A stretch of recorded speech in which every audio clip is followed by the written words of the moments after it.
بسم اللہ الرحمن الرحیم۔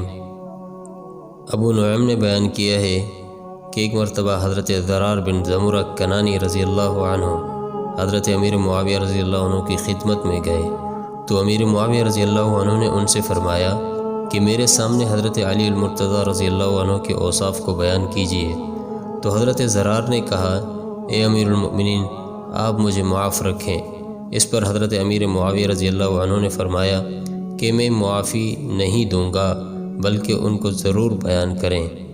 تو حضرت ضرار رضی اللہ عنہ نے کہا کہ اگر ان کے اوصاف کو بیان کرنا ضروری ہے تو سنیے، فَإِنَّهُ كَانَ وَاللَّهِ بَعِيدَ الْمَدَى شَدِيدَ الْقُوَى يَقُولُ فَصْلًا وَيَحْكُمُ عَدْلًا يَتَفَجَّرُ الْعِلْمُ مِنْ جَوَانِبِهِ وَتَنْطِقُ الْحِكْمَةُ مِنْ نَوَاحِيهِ يَسْتَوْحِشُ مِنَ الدُّنْيَا وَزَهْرَتِهَا وَيَسْتَأْنِسُ بِاللَّيْلِ وَظُلْمَتِهِ۔ فرمانے لگے حضرت علی اونچے مقصد والے یعنی یا بڑی عزت والے اور بڑی طاقت والے تھے، فیصلہ کن بات کہتے تھے اور عدل و انصاف والا فیصلہ کرتے تھے۔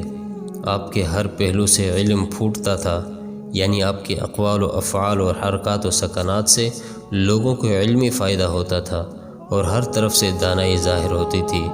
دنیا اور دنیا کی رونق سے ان کو وحشت ہوتی تھی۔ رات اور رات کے اندھیرے سے ان کا دل بڑا مانوس تھا، یعنی رات کی عبادت میں ان کا دل بہت لگتا تھا۔ اللہ کی قسم، وہ بہت زیادہ رونے والے اور بہت زیادہ فکر مند رہتے تھے۔ اپنی ہتھیلیوں کو الٹتے پلٹتے اور اپنے نفس کو خطاب کرتے، سادہ اور مختصر لباس اور موٹا کھانا پسند کیا کرتے تھے۔ اللہ کی قسم، وہ ہمارے ساتھ ایک عام آدمی کی طرح رہتے۔ جب ہم ان کے پاس جاتے تو ہمیں اپنے قریب بٹھا لیتے اور جب ہم ان سے کچھ پوچھتے تو ضرور جواب دیتے۔ اگرچہ وہ ہم سے بہت گھل مل کر رہتے تھے، لیکن اس کے باوجود اس کی ہیبت کی وجہ سے ہم ان سے بات نہیں کر سکتے تھے۔ جب آپ تبسم فرماتے تو آپ کے دانت پروئے ہوئے موتیوں کی طرح نظر آتے۔ دینداروں کی قدر کرتے، مسکینوں سے محبت رکھتے۔ کوئی طاقتور اپنے غلط دعوے میں کامیابی کی آپ سے توقع نہ رکھ سکتا تھا اور کوئی کمزور آپ کے انصاف سے نا امید نہ ہوتا۔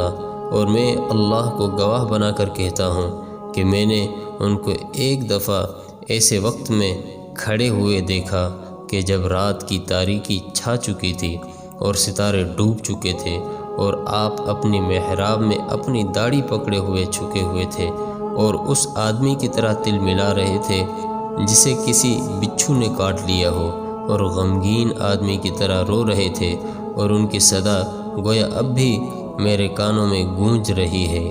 فرماتے کہ اے دنیا، تو مجھ سے دور ہو جا، کسی اور کو جا کر دھوکہ دے۔ میں نے تجھے 3 طلاقیں دی کیونکہ تیری عمر بہت تھوڑی ہے اور تیری مجلس بہت گھٹیا ہے۔